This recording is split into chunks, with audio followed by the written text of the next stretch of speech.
কেউ শুধু কলঙ্কিনী বলতে আমার যন্ত্রণা হতো, কিন্তু কেন হয় না জানো? আমাকে তো কেউ শুধু কলঙ্কিনী বলে না গো। ওই কলঙ্কিনী বলার আগে কৃষ্ণ নামটা যোগ করে কৃষ্ণ কলঙ্কিনী বলি।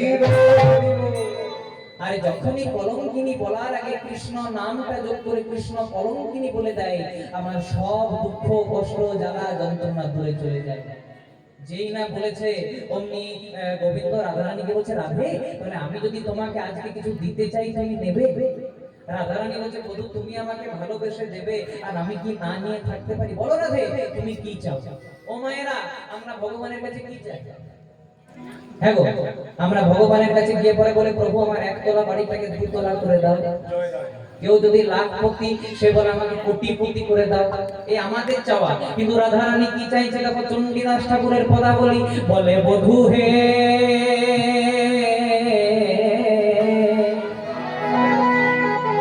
বধূ কি চাইবো জানো?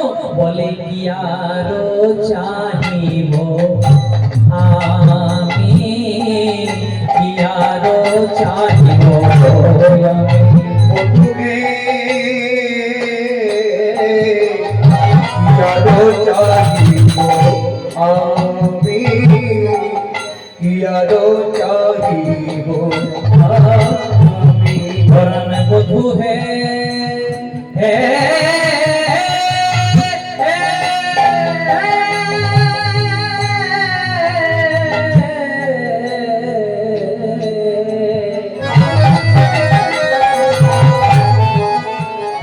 বধূ কি আরো চাহিব আমি, কি আরো চাহিব আমি। পরম বধূ হে কি আরো চাহিব আমি, কি আরো চাহিব আমি। ও মায়েরা, আমার একটা প্রশ্নের উত্তর দেবে? আচ্ছা বলো তো, বাঙালিদের শ্রেষ্ঠ পূজা কি নাম? বাঙালিদের শ্রেষ্ঠ পূজা কি নাম? জোরে বলুন। সেবা পেয়েছে, সেবা পেয়েছে, পেয়েছেন? হ্যাঁ, একটু জোরে বলতে হবে। তাহলে বাঙালিদের শ্রেষ্ঠ পূজা কি নাম মায়েরা? দুর্গা পূজা। দুর্গা পূজার দিনে আমরা অষ্টমীর দিনে একটা নতুন শাড়ি নতুন ধুতি পরিধান করে মা দুর্গার কাছে গিয়ে পরে কি বলি, রূপং দেহি। মানে ভগবান এত ভালো রূপ দিল, তাতে পোষালো না মা। বললাম আমাকে আরো রূপ দাও। বললাম আমাকে যে ফর্সা করেছে এতে পোষাই নাই প্রভু, আমাকে আরো ফর্সা করে দাও। তারপর বললাম ধনং দেহি, মানে প্রভু তুমি আমাকে যে টাকা পয়সা দিয়েছো এটা আমার কুলোচ্ছে না গো, আমাকে এত টাকা পয়সা দাও যেন ঝিনকির হাটে আমার সবাই এক নম্বর বড় লোক বলতে পারে। তারপর বললাম যশ দেহি, মানে তুমি আমাকে মান দাও, যশ দাও, খ্যাতি দাও। শুধু ভগবানের কাছে গিয়ে পরে শুধু দাও দাও দাও দাও দাও। ভগবান আমাদেরকে এত কিছু দিচ্ছে, আমাদের তো একটু কর্তব্য হয় যে ভগবানকে কিছু দিই। ভগবান কি চাই? ভগবান না চাই চিড়ে কলা বাতাসা, না চাই ছানা, না চাই মিষ্টি। ভগবান কি চাই? ভগবান চাই ভক্ত যেন দিনের শেষে একবার হলেও আমাকে স্মরণ করুক। তাই রাধারানী কি চাইছে? বলে যদি দিতেই হয় একটাই জিনিস দাও। বলে জীবনে মরণে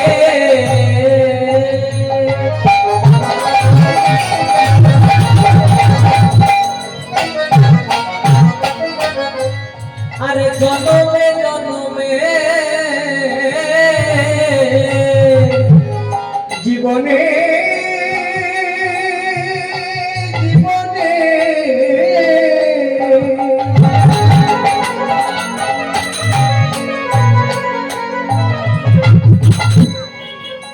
জনমে জনমে। রাধারানী কি চাইছে? বলছে বধূ যদি দিতেই হয় শুধু একটাই জিনিস দাও। জীবনে মরণে জনমে জনমে শুধু প্রাণনাথ হইও তুমি বধূ, কি আরো চাহিব আমি। তাই তো বলি জীবনে মরণে জনমে জনমে তুমি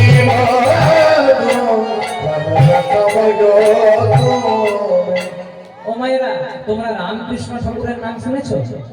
ওই আপনাদের এই দক্ষিণ চব্বিশ পরগনাতে যে ওই দক্ষিণেশ্বরের মন্দিরটাকে যিনি জাগ্রত করে তুলেছিলেন, যে রামকৃষ্ণ ঠাকুর নিজের হাতে শ্যামা মাকে এঁঠো খাইয়েছিলেন, সেই রামকৃষ্ণ ঠাকুরের বয়স হবে তখন ওই 5 থেকে 6 বছর। খুব মন দিয়ে শুনবেন মা, রামকৃষ্ণ ঠাকুরের তখন বয়স 5 থেকে 6 বছর। সবে মাত্র খেপা ঠাকুর রামকৃষ্ণ বাবার সঙ্গে একটা ভোজ বাড়িতে ভোজ খেতে গেছে। এইদিকে লক্ষ্য করবেন, খেপা ঠাকুর রামকৃষ্ণ বাবার সঙ্গে একটা ভোজ বাড়িতে ভোজ খেতে গেছে। গ্রীষ্মকালীন ভোজ, যে ভোজের শেষে সবাইকে আম বিতরণ করছে, মানে আম দিচ্ছে। যেই না রামকৃষ্ণ ঠাকুরকে আম দিতে আসবে, অমনি ঠাকুর তার বাবার হাত থেকে ধরে পড়ে বলছে, বাবা যে আম দিচ্ছে তাকে বলো না আমাকে যেন একটা আমের আঁটি দেয়।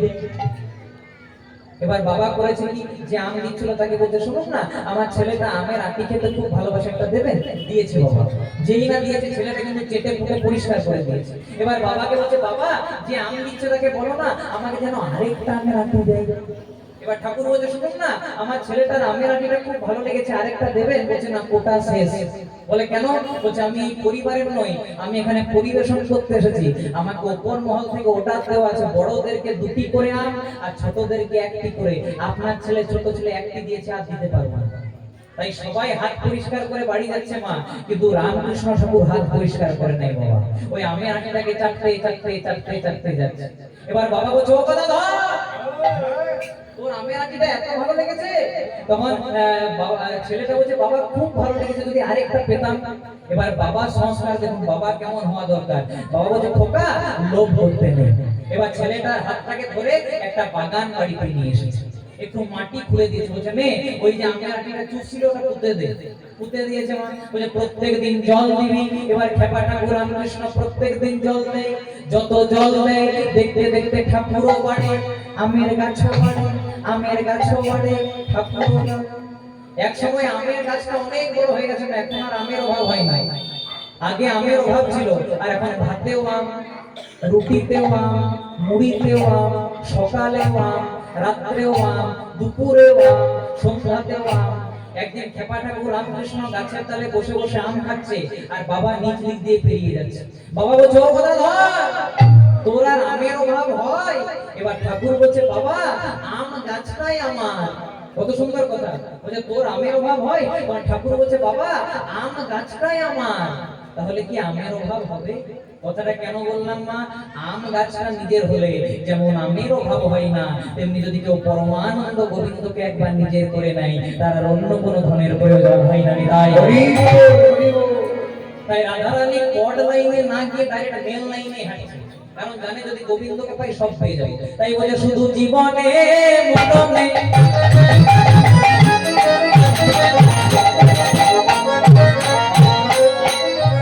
জন্মে জন্মে জীবনে জীবনে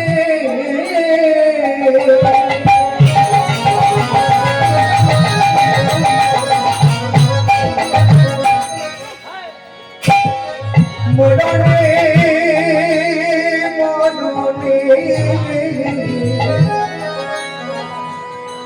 শুধু প্রাণনাথ তুমি মতো ইয়ার চাহিব, শুধু জীবনে মরণে মরণে জীবনে প্রাণনাথ হইও তুমি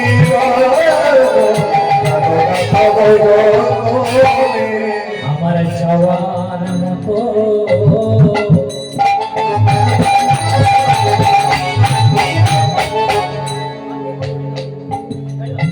আমার চাওয়ার মতো আমার কিছু নাই রে, আমার চাওয়ার মতো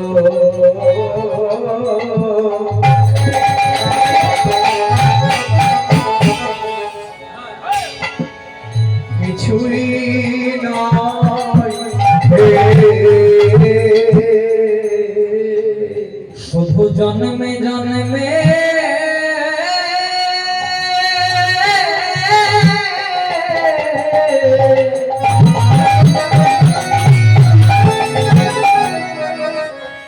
শুধু জন্মে জন্মে তোমায় পাই হে,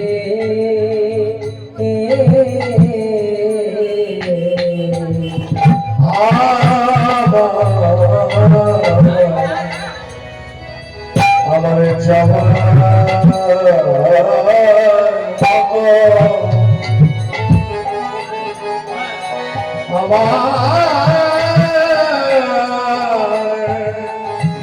নাই রে যেন জন্মে জন্মে তোমায় পাই যাবার মতো কিছু নাই রে জন্মে জন্মে তোমায় পাই যাবার মতো কিছু নাই রে এক জন্মে কিছু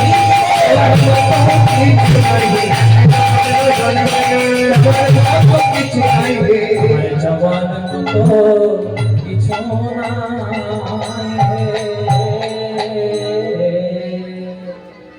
ও মায়েরা, যদি একটা একের পিঠে একটা শূন্য দিই কত হয় গো? একটু বলে দিন, আমি অঙ্কে খুব কাঁচা। হ্যাঁ সত্যি, তাই কীর্তন করছি। জয় রাধে। যদি একটা একের পিঠে শূন্য দিই কত হয় মা?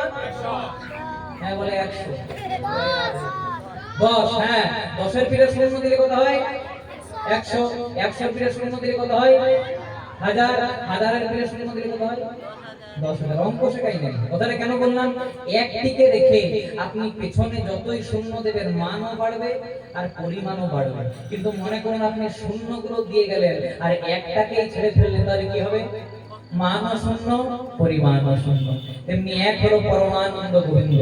গোবিন্দকে রেখে আপনি যা কিছু কাজ করবেন সবই ভালো হবে, কিন্তু কোনো কিছু করতে গিয়ে যদি আপনি গোবিন্দকেই ছেড়ে ফেলেন তাহলে আমাদের মান পরিমাণ সব শূন্য হয়ে যাবে। তাই বলতে মানন্দ হলো।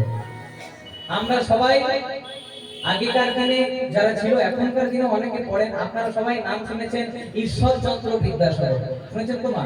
মেদিনীপুর জেলার ছেলে, যার জন্য পুরো মেদিনীপুরটা একটা বিখ্যাত।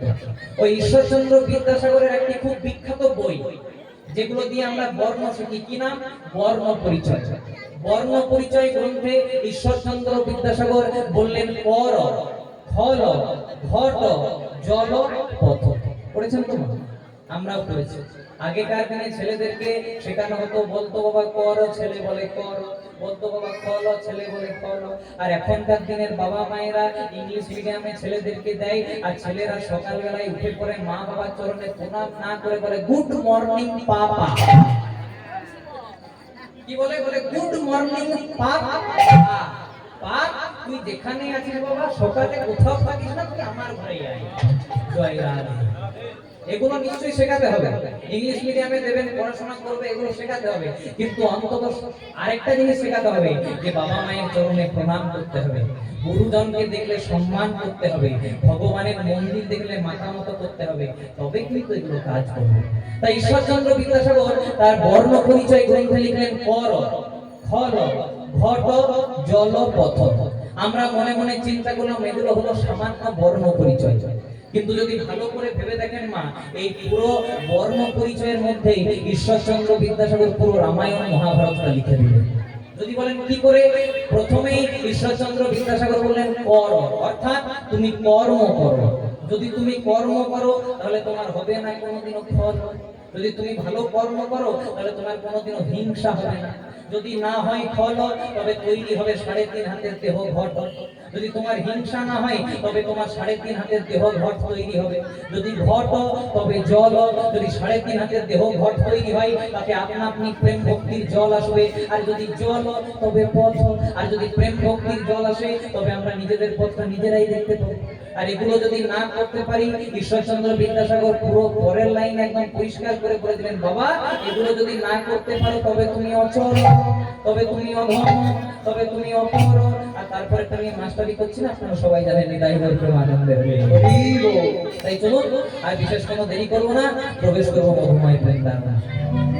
বাসুদেব ঘোষ পাহে, ঘোষ পাহে, করি জোড় হাত, বৃন্দাবনে যে কৃষ্ণ, নবদ্বীপে সেই তো গোরা, আরে নীলাচলে সেই তো জগন্নাথ। বাসুদেব ঘোষ পাহে, করি জোড় হাত, বৃন্দাবনে যেই কৃষ্ণ, নবদ্বীপের সেই গোরা, আর নীলাচলে সেই জগন্নাথ। কথাটা কেন বললাম, এই কথার খুব ভালো মানে আছে। আমরা অনেকে একটু পার্থক্য করি, কেউ বলে কালী বড়, কেউ বলে কৃষ্ণ বড়, কেউ বলে দুর্গা বড়, বলে তো মা।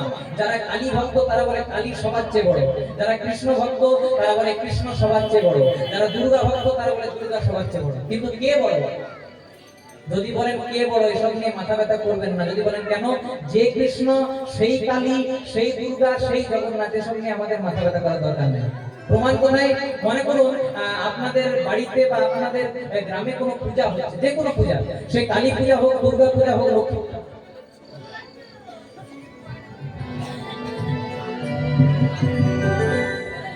আমার সন্তানের মতো, আমার সত্যি সন্তান, আমার আর এক পুত্র। তাই অনুরাগের গানে সন্তোষ হয়ে আমার দাদা তপনদা 100 টাকা দিয়েছে।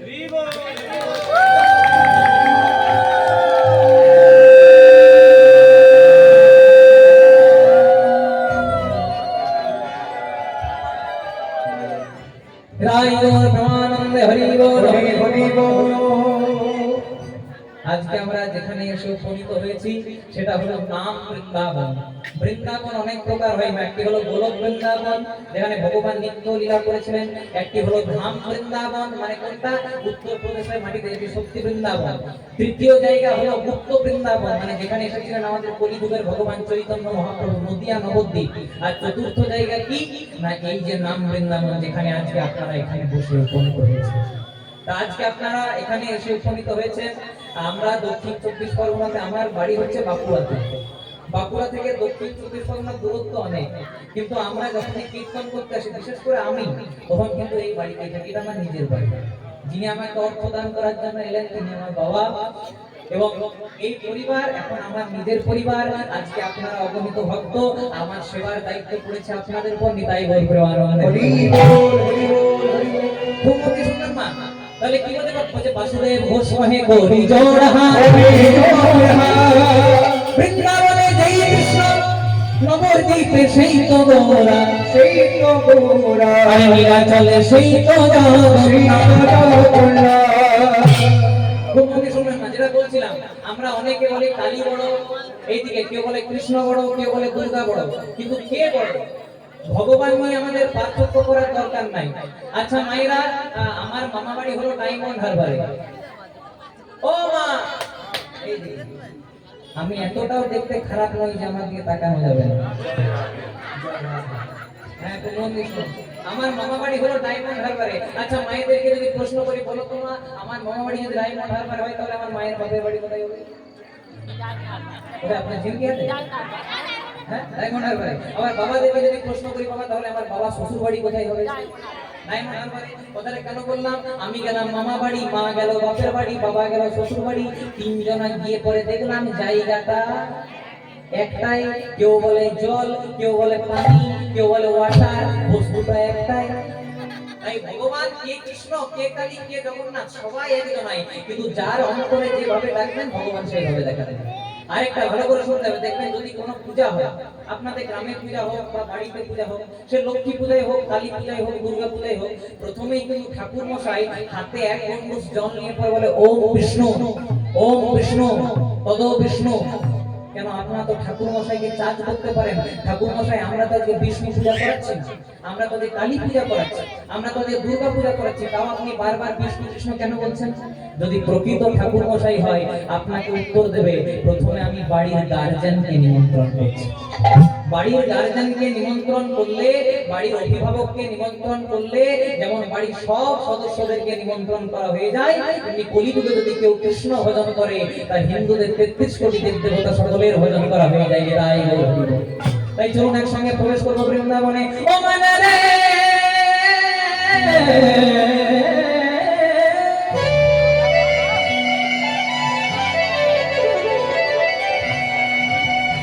চলো যাই বৃন্দাবন ধাম। আর মুখে বলি কি বলবো? বৃন্দাবনে কি বলে? রাধা রাধা না। খুব মনে শুনবেন মায়েরা, যদি নবদ্বীপ মায়াপুরে যাই, সেখানে বলে হরে কৃষ্ণ। আপনি নবদ্বীপে যান, মায়াপুরে যান, যদি নবদ্বীপে যান, মায়াপুরে যান, সেখানে গিয়ে পরে বলবেন দাদা গঙ্গার ঘাটে যাবো, কত লাগবে? বলো হরে কৃষ্ণ 40 টাকা। নামাবলির দাম কত? হরে কৃষ্ণ 100 টাকা। তেমনি বলো তোমার সাহস করে পুরী ধামে গেলে কি বলে? হ্যাঁ, ধাই কিড়িকি বা জয় জগন্নাথ। তাহলে নবদ্বীপ মায়াপুরে হরে কৃষ্ণ, পুরী ধামে ধাই কিড়িকিড়ি, আর বৃন্দাবনে কি বলে মা? সবাই মিলে বলে, প্রেম से बोलो, जोर से बोलो, हाथ उठाकर बोलो, दोनों हाथ से ताली से मार करो, दोनों में से जय जय राधा, जय जय राधा, जय जय राधा, जय जय राधा, जय जय राधा रमन हरि, जय जय राधा रमन हरि, जय जय राधा, जय जय राधा, जय जय राधा, जय जय राधा, जय जय राधा रमन हरि,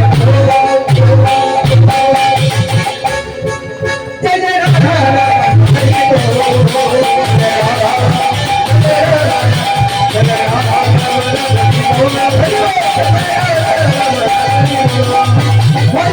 हरि बोल, हरि बोल, हरि बोल, हरि बोल, हरि बोल, कृष्ण बोल, कृष्ण बोल, कृष्ण बोल,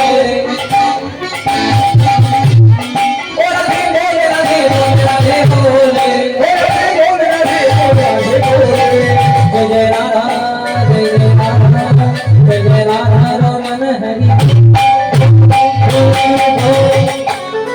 जय जय राधा रमन हरि, जय जय राधा रमन हरि, जय जय राधा रमन हरि, जय राधा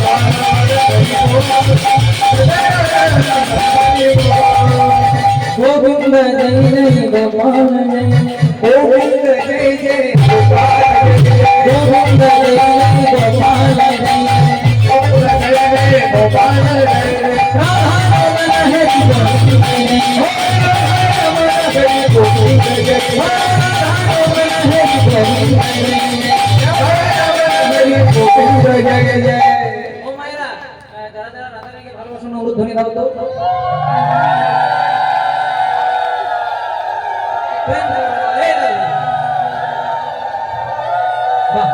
ঠিক আছে, খুব সুন্দর, খুব সুন্দর।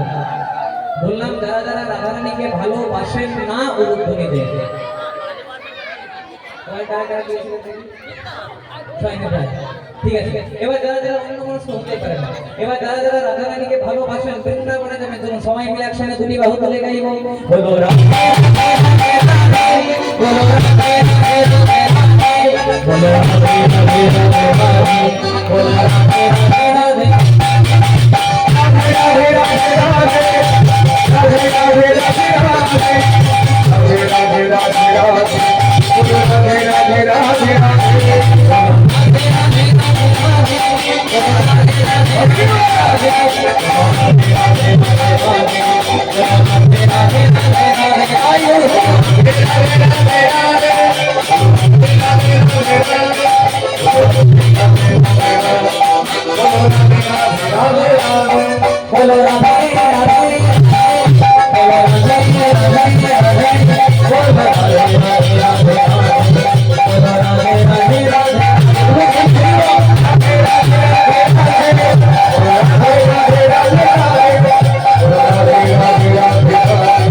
बोलो राधे राधे, बोलो राधे राधे राधे, बोलो राधे राधे राधे, बोलो राधे राधे राधे,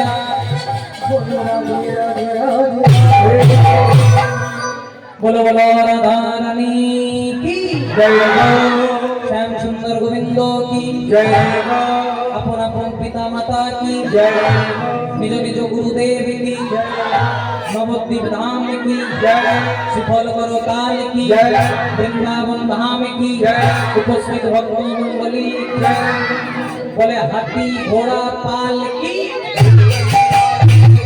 हाथी घोड़ा पाल की जय, कन्हैया लाल की, हाथी घोड़ा पाल की जय, कन्हैया लाल की। चलो सबाई मिले प्रवेश करलाम मधुमय बृंदावन। बसो बसान बसान, जय माता। ঠিক আছে, মুখ মনে শুনে তাহলে আজকে আমরা যে লীলা শ্রবণ করব, যে লীলা পরিবেশন করব, যে ভক্তের কানে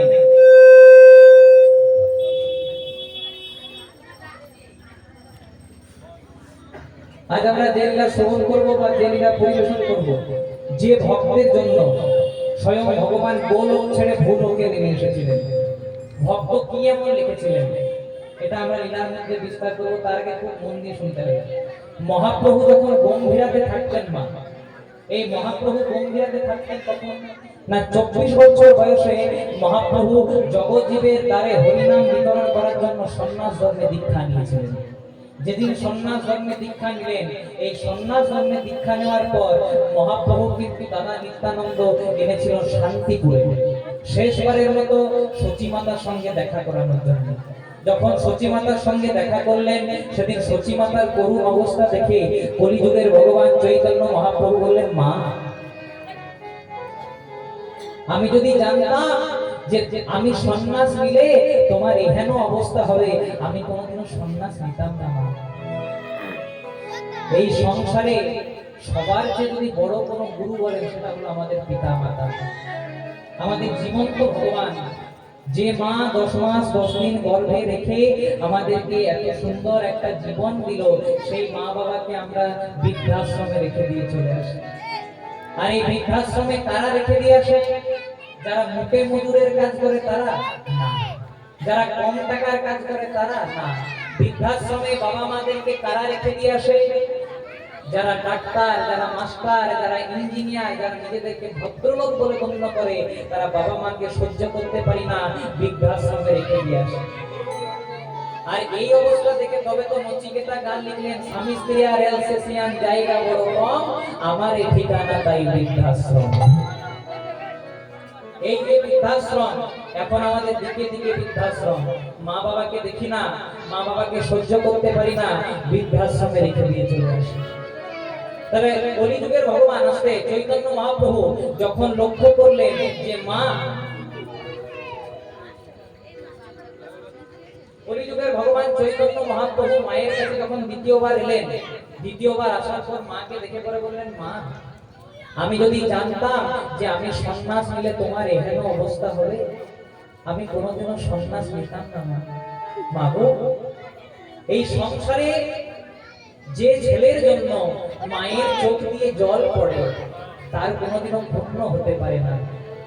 যে সন্তানের জন্য মায়ের চোখ দিয়ে জল পড়ে, সে সন্তানের হয়তো টাকা পয়সা হয়, সে সন্তানের হয়তো জমি সম্পত্তি হয়, সে সন্তানের হয়তো সম্মান হয়, মান হয়, যশ হয়, কিন্তু শান্তি কোনোদিনও হয় না। তাই নিমাই ঠাকুর বললেন, মা, তোমার যে অবস্থা, আমি সন্ন্যাস নেব না, কথা দিলাম, তুমি আমাকে আবার এই যে আমার ডোরকৌপিন খুলে দাও, তুমি আবার আমাকে সন্ন্যাসী করো না, তুমি আবার আমাকে সংসারী করে তোমার কোলে ফিরিয়ে দাও।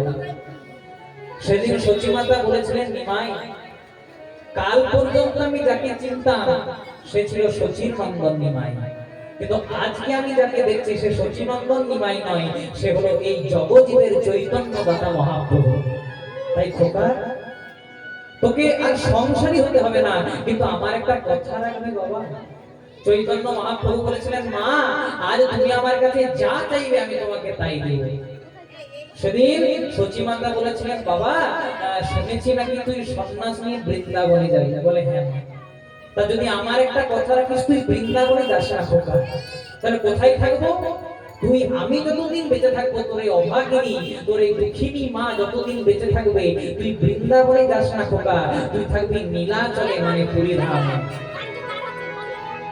সেদিন কলিযুগের ভগবান চৈতন্য মহাপ্রভু মাকে কথা দিলেন, মা, সবাই জানবে আমি থাকবো নীলাচলে, কিন্তু আমি থাকবো সর্বদা তোমার নীল আঁচলে।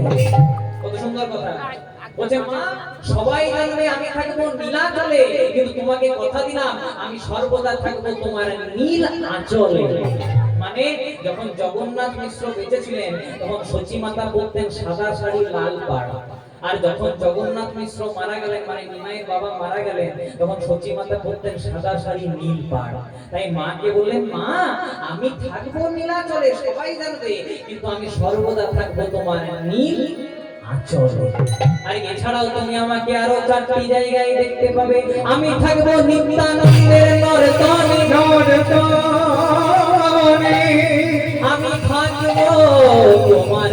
বন্ধনে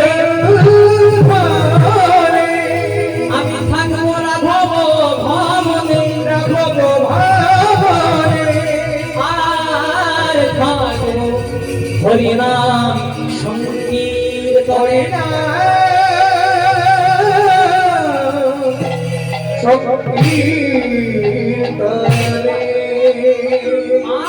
সবাই থাকবে আমি থাকবো নীলাচলে, কিন্তু তোমাকে কথা দিলাম তুমি আমাকে 4টি জায়গায় দেখতে পাবে। কোথায় কোথায়? আমি থাকবো নিত্যানন্দের নর্তনে, মানে যখন নিত্যানন্দ নৃত্য করবে সেই নৃত্যের মধ্যে তুমি আমাকে খুঁজে পাবে। আমি থাকবো তোমার রন্ধনে, তুমি যখন রান্না করবে সেই রান্নার মধ্যে তুমি আমাকে পাবে। আমি থাকবো রাঘব ভবনে, মানে আমাদের বাড়ির যেটা ঠাকুর মন্দির সেখানে তুমি আমায় পাবে। আর যেখানে আমাকে তুমি 24 ঘন্টা 24 আওয়ার্স পাবে সেই জায়গাটার নাম হলো হরি নাম সংকীর্তনে। তাই মহাপ্রভু বললেন আমাকে ডাকা লাগবে না, হরি নামে হরি নামে।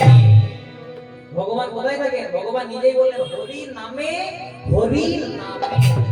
যদি আপনাদেরকে কেউ প্রশ্ন করে কৃষ্ণ কোথায়, হয়ে কৃষ্ণ, উত্তরটা হবে মানে কৃষ্ণ কোথায়।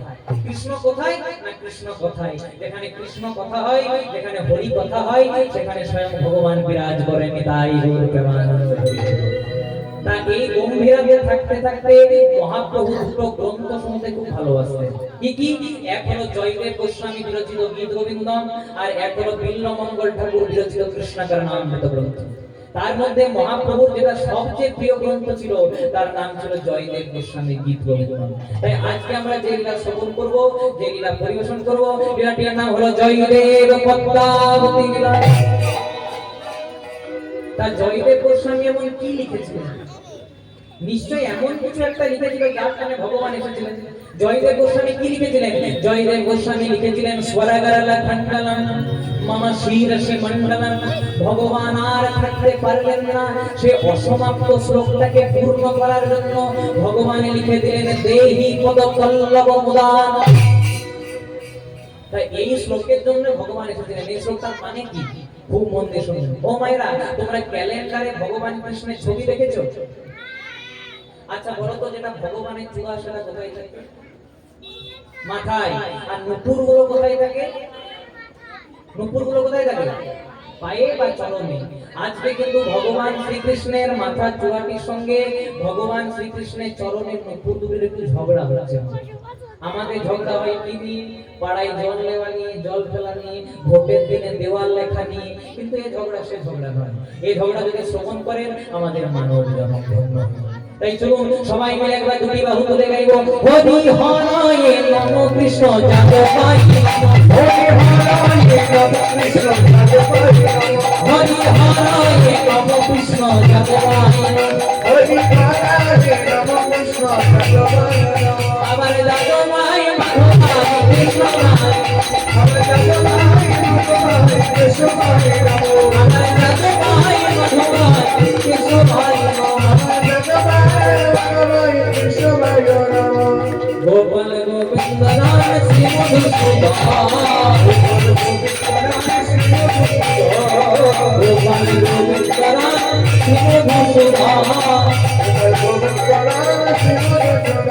আবার গিরিধারী গোপীনাথ মদন মোহন, আবার গিরিধারী গোপীনাথ মদন মোহন, আবার গিরিধারী গোপীনাথ মদন মোহন, গিরিধারী গোপীনাথ মদন মোহন।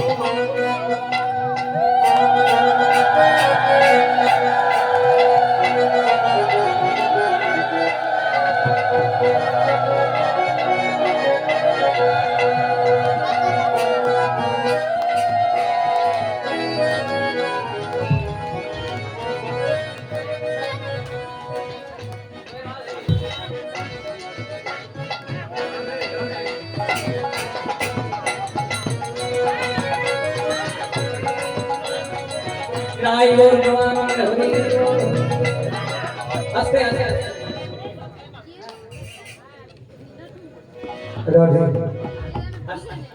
যে মালাটা দিয়েছেন আমার চেয়ে বেশি ভারী। জয় নিতাই। আমার তো ওজন নাই, মালাটা যত ওজন। নিতাই গৌর প্রেমানন্দে হরি। আর টাকা পয়সা দিলে ভালোই লাগে, খারাপ লাগে না। এই টাকা পয়সার জন্যই তো আশা। হ্যাঁ, আবার মা মনি দিয়েছে, এগুলো তো ফেরত নেওয়া যায় না। নিতাই গৌর প্রেমানন্দে হরি হরি। হ্যাঁ, আবার আসলের মাঝে একটা কথা বলি, খুব মন দিয়ে শুনবেন, কেউ যেন গায়ে নেবেন না। আমাকে আসার সময় বলেছে যে পয়সাটা দেবো, যাওয়ার সময় নিয়ে নেবো কিন্তু। নিতাই গৌর প্রেমানন্দে হরি হরি। হরে কৃষ্ণ। ও মায়ের একটু আমার সঙ্গে গাইবে, একটু গলা মিলিয়ে গাইবে আস্তে। এই যারা আমার সঙ্গে এসেছিল তারা কিচ্ছু বাজাবে না, আমি বলবো তারপর তোমরা বলবে। বলবে তো জোরে জোরে। হরি হরায়ে নম কৃষ্ণ যাদবায় নমঃ। হরি হরায়ে নম কৃষ্ণ যাদবায় নমঃ। যাদবায় মাধবায় কৃষ্ণবায় নমঃ। গোপাল গোবিন্দ রাম শ্রী মধুসূদন, আবার গিরিধারী গোপীনাথ মদন মোহন। মনের আনন্দে বল হরি ভজ বৃন্দাবন। শ্রী গুরু বৈষ্ণব পদে মজাইয়া মন। খুব সুন্দর। এমনি যদি জানতাম এটাকে তো আনতামই না। আগে বলো, বেকার পয়সাগুলো খরচ হয়ে গেল। নিতাই গৌর হরি হরি। ঠিক আছে, তুমি যখন এখানে ফিরে সময় মিলে একসঙ্গে গাইবো। গোপাল গোবিন্দ রাম শ্রী মধুসূদন, গোপাল গোবিন্দ রাম শ্রী মধুসূদন, আমার গিরিধারী গোপীনাথ মদন মোহন। গিরিধারী গোপীনাথ মদন মোহন, আমার গিরিধারী গোপীনাথ মদন মোহন, আমার গিরিধারী গোপীনাথ মদন মোহন। ওনের আনন্দে বলো হরি ভজ বৃন্দাবন। আনন্দে বলো হরি ভজ বৃন্দাবন। ওনের আনন্দে বলো হরি ভজ বৃন্দাবন। আমার গুরু বৈষ্ণব পদে মজাইয়া হইল। গুরু বৈষ্ণব পদে মজাইয়া, আমার শ্রী গুরু বৈষ্ণব পদে মজাইয়া। ও মায়েরা, খুব মন দিয়ে একটা কথা শুনবে। বলতো, এই সংসারে যে যেমন কর্ম করবে তাকে কিন্তু ঠিক তেমনই ফল ভোগ করতে হবে।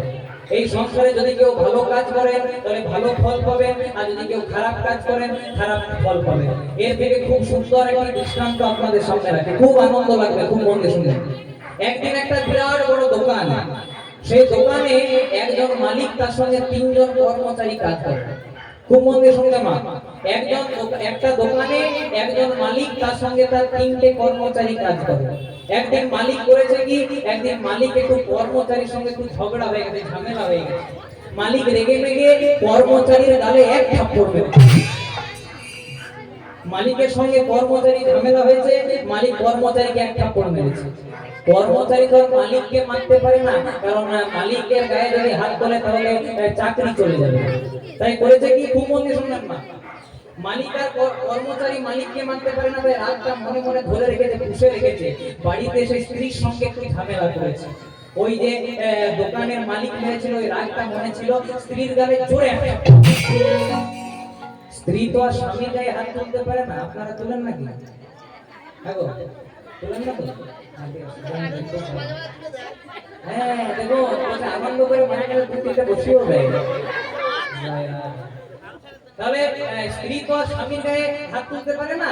স্বামী যে গালে এক থাপ্পড় মেরেছিল, রাগটা ছিল। বাড়িতে বড় ছেলে ছিল, পড়াশোনা করছিল না, একটু রাগ ছিল। ওই বড় ছেলের গালে এক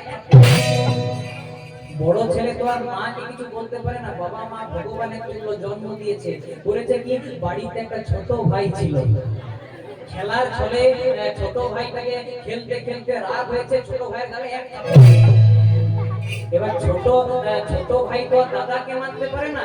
ছোট ভাই করেছে কি, ছোট ভাই মনে দাদা যে মেরেছিল, রাগটা ছিল, ওই মনে মনে বাইরে একটা পোষা কুকুর ছিল, কুকুরটাকে এসে জোরে এক যেই না এক লাথি মেরেছে, কুকুরটা দৌড়তে দৌড়তে দৌড়তে দৌড়ে একজন পায়ে কামড় দিয়েছে। কার পায়ে কামড় দিয়েছে? ওই দোকানের মালিককে, যে কর্মচারীকে মেরেছিল। কথাটা কেন বললাম? এই সংসারে যে যেমন কর্ম করবেন তাকে ঠিক তেমনই ফল ভোগ করতে হবে। এক বাবা আর এক ছেলে একটা ঘোড়া কিনেছে। এখনকার দিন আমরা দামি দামি গাড়ি কিনি, তো এক বাবা ছেলে একটা ঘোড়া কিনেছে। এবার ঘোড়াটা কিনে বাবা চেপেছে ঘোড়ার পিঠে, ছেলেটা হেঁটে হেঁটে যাচ্ছে। যেই না আপনাদের বারুইপুর হয়ে যাচ্ছে, বলছে করেছো কি, বাবা হয়ে চেপেছো আর ছেলেটাকে হাঁটাচ্ছো। তখন বাবা মনে মনে চিন্তা করছে, ঠিকই তো বলেছে, আমি বাবা হয়ে চেপেছি আর ছেলেটাকে হাঁটাচ্ছি।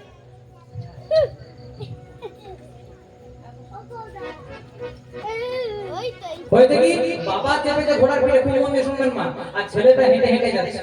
যেই না বারুইপুর হয়ে পার হচ্ছে, বলছে লজ্জা করে না, বাবা হয়ে চেপেছো ছেলেটাকে হাঁটাচ্ছ।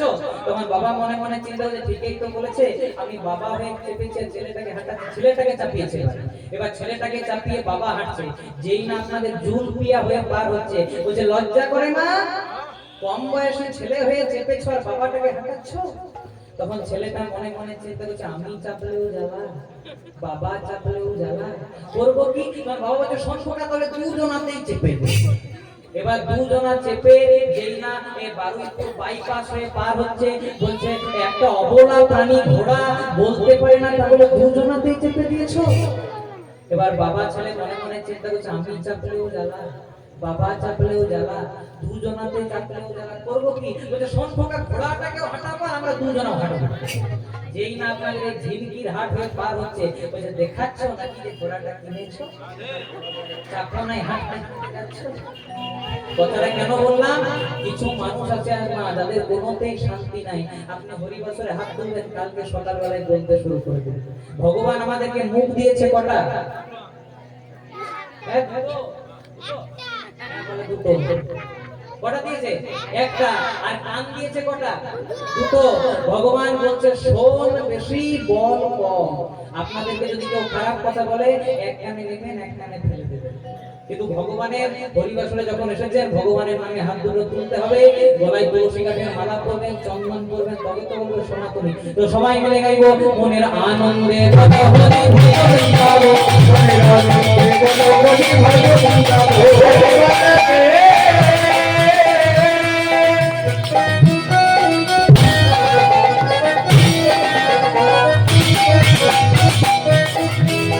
হরি বল রে, বল রে, বল রে,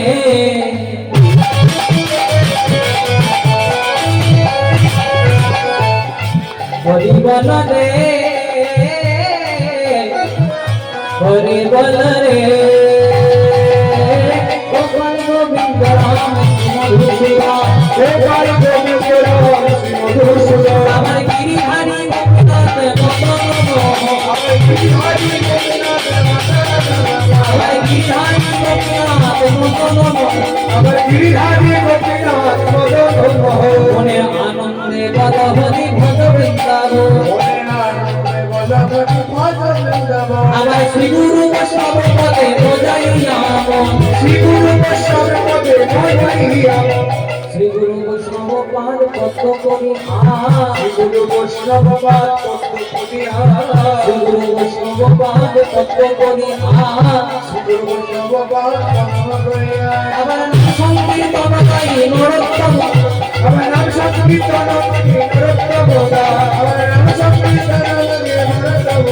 হরি বল, হরি বল, হরি বল, হরি বল, হরি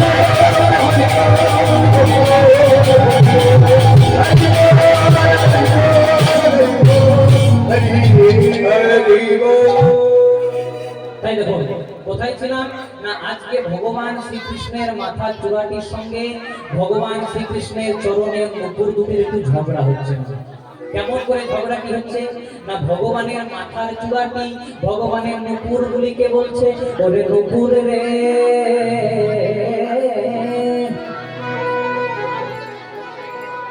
সবাই বলে জগৎ গুরু কৃষ্ণ, জগৎ গুরু কৃষ্ণ, সবাই বলে সবার উপরে কৃষ্ণ, আর আমি আবার কারোর উপরে, কারোর উপরে। কথাটা খারাপ বলেন না।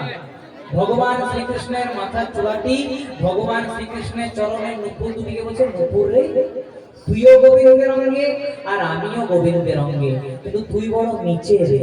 বলে কেন? সবাই বলে জগৎ গুরু কৃষ্ণ, সবাই বলে সবার উপরে।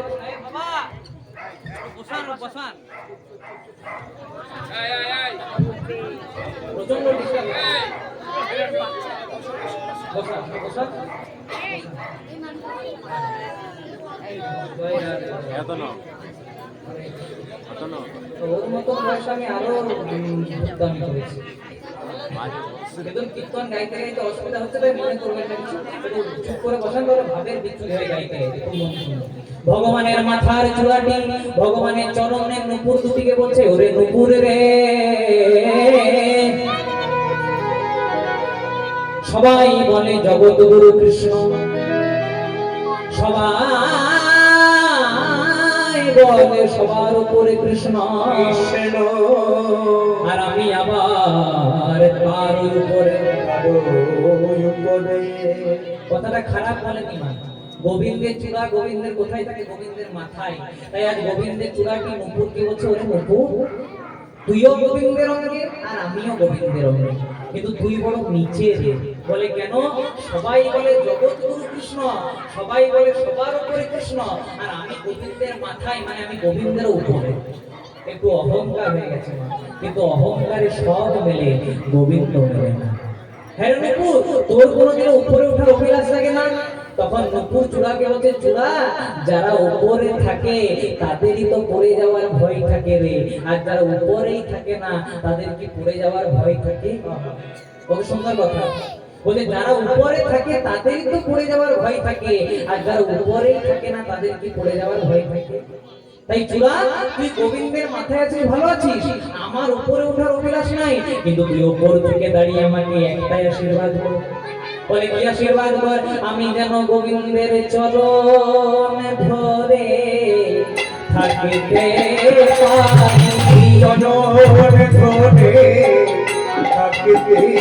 পারি, যেন চরণ ধরে থাকিতে পারি,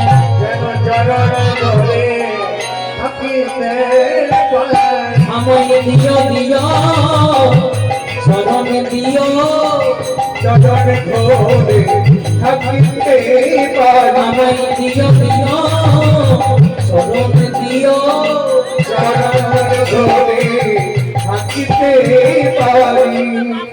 চূড়া বলছে, নুপুর তোর কোনোদিন উপরে ওঠার অভিলাষ থাকে না, কারণ সবাই বলে জগৎগুরু কৃষ্ণ, সবাই বলে সবার উপরে কৃষ্ণ, আর আমি গোবিন্দের উপরে, তোর কোনোদিন উপরে ওঠার অভিলাষ থাকে না।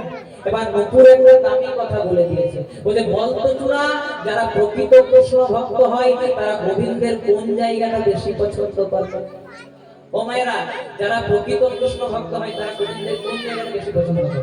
চরণ। কেউ কি বলে যে ভগবান তোমার মাথা দাও? কেউ বলে না। যারা প্রকৃত কৃষ্ণ ভক্ত হয় তারা কি বলে? বলে দিও তোমার চরণ দিও,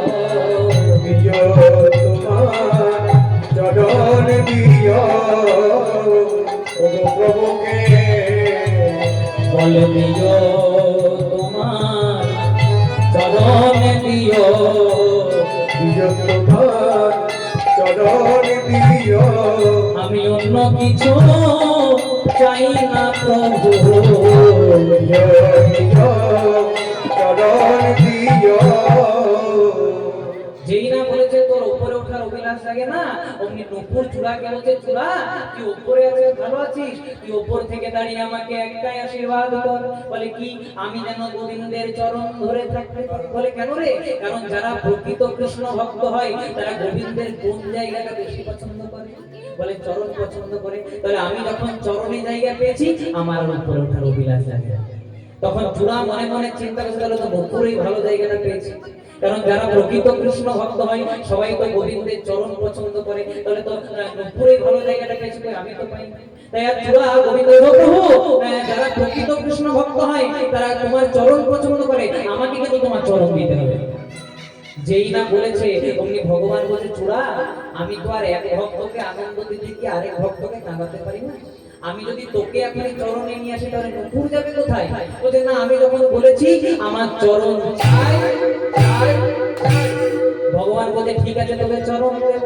বলে কবে দেবে? বলছে আমার চরণ দেব না, দেব না।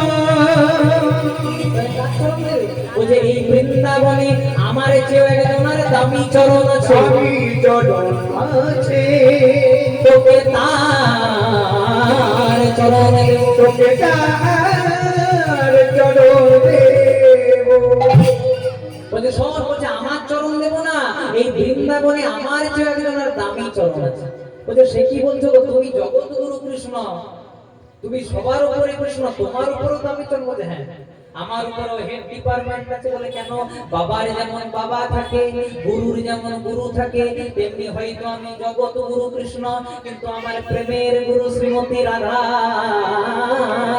রাধারানী তাহলে রাধারানী যদি আমার প্রেমের গুরু হয়, তাহলে যদি আমার যে দামি চরণ কারো থাকে, তবে সেটা রাধার চরণ। তাহলে তোকে দেব রাধার চরণ দেব, তোকে দেব রাধার চরণ দেব, তোকে দেব রাধার চরণ দেব, তোকে দেব রাধার চরণ দেব, তোকে দিলাম দিলাম কথা দিলাম, দেব রাধার চরণ দেব, তোকে দিলাম দিলাম কথা দিলাম। দেব রাধার চরণ দেব। তাহলে যদি আমার চেয়ে কারো দামি চরণ হয়, তাহলে রাধার চরণ দেব। তাহলে কার চরণ দেব? না রাধারানীর চরণ দেব। বলছে কবে দেবে? বলে কবে দেব জানিস? যেদিন রাধারানী মান করবে, মান করবে, আমি রাধারানীকে কথা দেব, রাধে গো রাধে গো, আমি তোমার কুঞ্জে রাত্রি যাপন করব। রাত্রি যাপন করব, কিন্তু রাধারানীর কুঞ্জে যাওয়ার পূর্বে আমি বৃন্দাবনের আরেক ভক্ত রাধারানীর ক্ষুদ্রত বোন চন্দ্রাবলীর কুঞ্জে প্রবেশ করব। প্রবেশ করব, আমি রাধারানীকে কথা দেব, রাধে আমি তোমার কুঞ্জেই রাত্রি যাপন করব। কিন্তু রাধারানীর কুঞ্জে যাওয়ার পূর্বে বৃন্দাবনের আরেক ভক্ত চন্দ্রাবলীর কুঞ্জে প্রবেশ করব। কবে? না একদিন রাধারানী যাচ্ছিলেন জলকেলি করার জন্য, আর ভগবান গোষ্ঠ থেকে ফিরছিলেন। দেখা হলো কিন্তু কথা হলো না। কেন? কারণ রাধারানীর সঙ্গে ছিলেন ননদিনী কুটিলা, আর ভগবান কৃষ্ণের সঙ্গে ছিলেন দাদা বলরাম।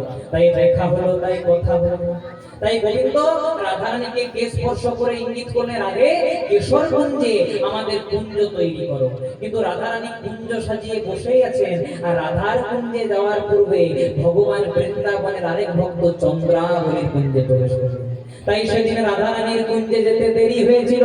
তাই সেদিন রাধারানী মান করলেন, মান করলে, আমি সাম দাম দণ্ড ভেদ অনেক পদ্ধতি অবলম্বন করব।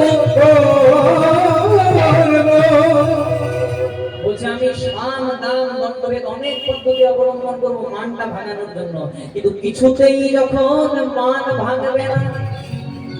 বলে প্রভু, বলে মানটা ভাঙাবে কি করে? বলে কি করে ভাঙাবো জানিস? কিছুতেই যখন কাজ হবে না, সেদিন আমি রাধার পায়ে রাধার পায়ে রাধার পায়ে ধরে রাধার পায়ে ধরে ভৈয়া ভেসি রাধে বলে রাধার পায়ে ধরে রাধারানী পা বড় বলে রাধার পায়ে ধরে আমার হরি হরি হরি রাধার পায়ে ধরে রাধার পায়ে ধরে রাধার পায়ে ধরে রাধার পায়ে ধরে আমি রাধার পায়ে ধরে। তাই রাধারানীকে কথা দেবো, রাধে তোমার কুঞ্জে রাত্রি যাপন করব, আর রাধারানীর কুঞ্জে যাওয়ার পূর্বে বৃন্দাবনের আরেক ভক্ত চন্দ্রাবলীর কুঞ্জে প্রবেশ করব। তাই সেদিন রাধারানীর কাছে যেতে দেরি হয়ে যাবে। সেদিন রাধারানী মান করবে, কিছুতেই যখন মান ভাঙবে না, তখন আমি বলবো দেহি পদ পল্লব মুদারা, মানে রাধে তোমার চরণ দুটি আমার মাথায় দাও। সবাই জানবে রাধা মান করেছে, তাই রাধার চরণ দুটি আমি মাথায় নিয়েছি, কিন্তু সেটা আসল কারণ নয়। তাহলে কোনটা আসল কারণ? হ্যাঁ রে চুলা, তুই আমার কোথায় থাকিস? বল আমি তোমার মাথায় থাকি। তাহলে রাধারানী তার চরণ দুটি যদি আমার মাথায় দেয়, তাহলে সেদিন পাবি রাধা চরণ পাবি রাধার চরণ পাবি, সেদিন পাবি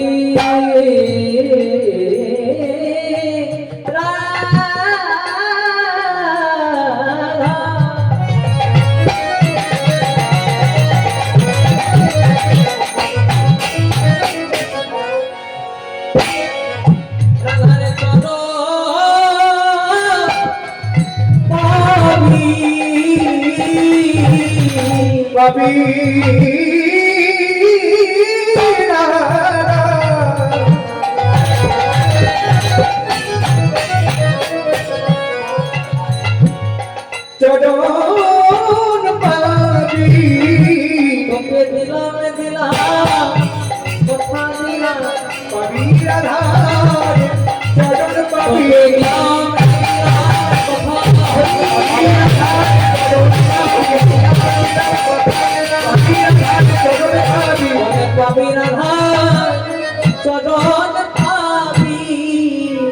তাই সেদিন রাধারানীর চরণ দুটিকে জড়িয়ে ধরে বলবো, রাধে গো দেহি পদ পল্লব মুদারা। ও মায়েরা, আর এই শ্লোকটি কোথা থেকে নেওয়া? জয়দেব গোস্বামীর গীত গোবিন্দম থেকে। জয়দেব গোস্বামী লিখেছিলেন স্বরাগারে খণ্ডলম মম শিরসি মণ্ডলম, আর ভগবান স্বর্ণাক্ষরে লিখেছিলেন দেহি পদ পল্লব মুদারা। তাহলে দেখুন কত বড় ভক্ত, যে ভক্তের শ্লোক স্বয়ং ভগবান নিজে মুখে উচ্চারণ করছে। তাহলে এর ডাকে যদি না সাড়া দেয়, তাহলে কি আমাদের ডাকে সাড়া দেবে না? আমরা বলি আমরাও ভগবানকে ডাকি, আর ভক্তরাও ভগবানকে ডাকে, কিন্তু আমাদের ডাকে ভগবান সাড়া দেয় না কেন? কেন সাড়া দেবে? ডাকটা তো ডাকার মতো হতে হবে গো। আমরা ভগবানের কাছে ডাকলেই আমাদের কিছু চাওয়া থাকে, প্রভু তোমাকে ডাকলাম, তুমি আমাকে এই জিনিসটা করে দাও, তুমি আমাকে এই দাও, তুমি আমাকে ওই দাও। কিন্তু যারা প্রকৃত কৃষ্ণ ভক্ত হয় তারা বলে আমার মন প্রাণ সব তোমার চরণে সমর্পণ করলাম। তাহলে যে ভক্তের কথা আমরা শুনবো, ভক্তের নাম হলো জয়দেব গোস্বামী। এখানে আমরা ছোট্ট করে জয়দেব গোস্বামী লীলা, জয়দেব পদ্মাবতী লীলা শ্রবণ করে শেষে পদ্মাবতীর কাছে গিয়ে এই যে শ্লোকটি, এই শ্লোকটিতে মিলন করে আমরা লীলাটিকে রাখলাম। খুব মন দিয়ে শুনবেন মা। এবার তাহলে জয়দেবের পরিচয়টা একটু আপনাদের সামনে রাখলাম। এই জয়দেব গোস্বামী কেমন ছিলেন এবার পদাবলীর মধ্যে শুনুন। বলে কেন্দ্র বিল্লা নামে গ্রাম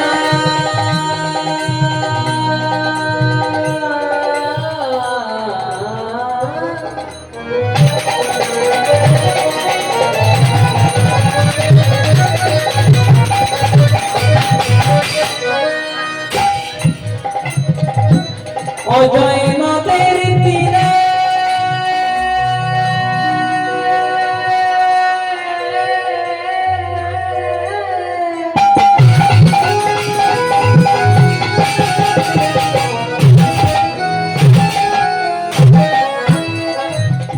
ভজতে নামে ব্রহ্ম তথাই বাস হরি মায়েরা হরি হরি বল।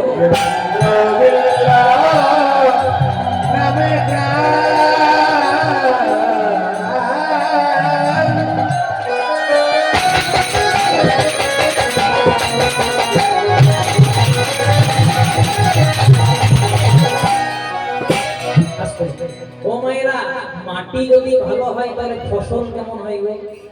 ভালো হবে।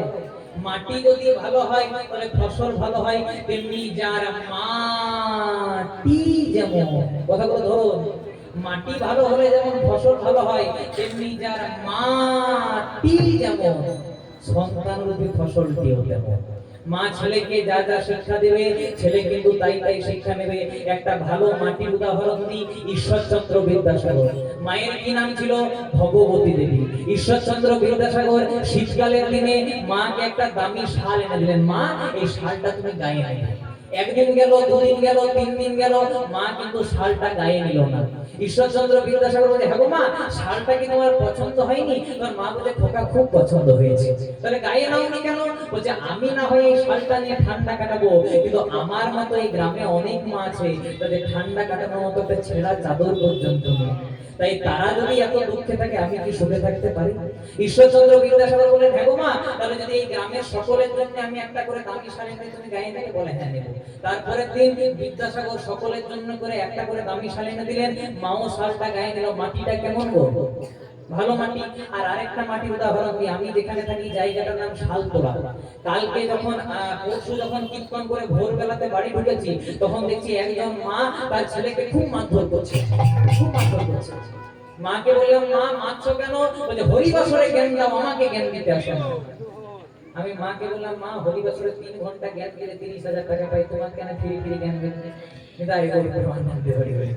আরে মারছো কেন সেটা তো বলো। তোমার মা বলছে, শুনবে, আমার ছেলেটা লুচি আলুর দম খেতে ভালোবাসে।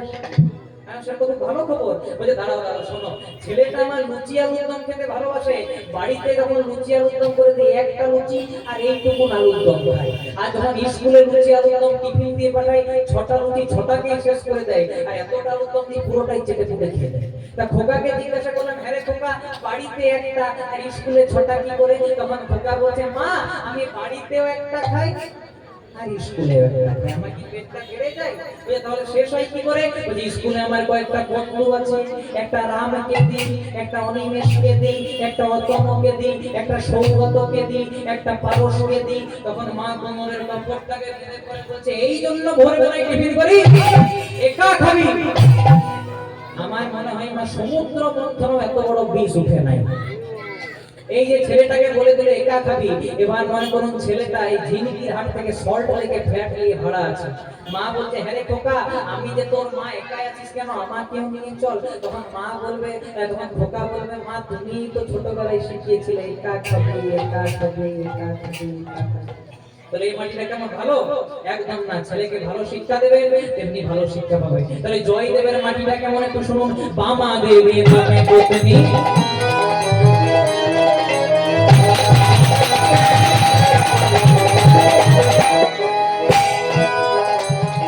বামা দেবী নামে পত্নী, অতি পুণ্যবতী। বাবা দেবী নামে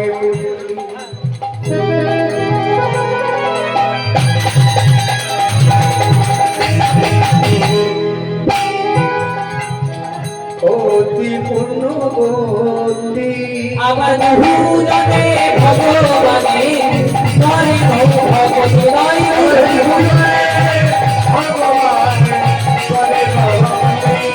আমার বহুজনে ভগবানে করে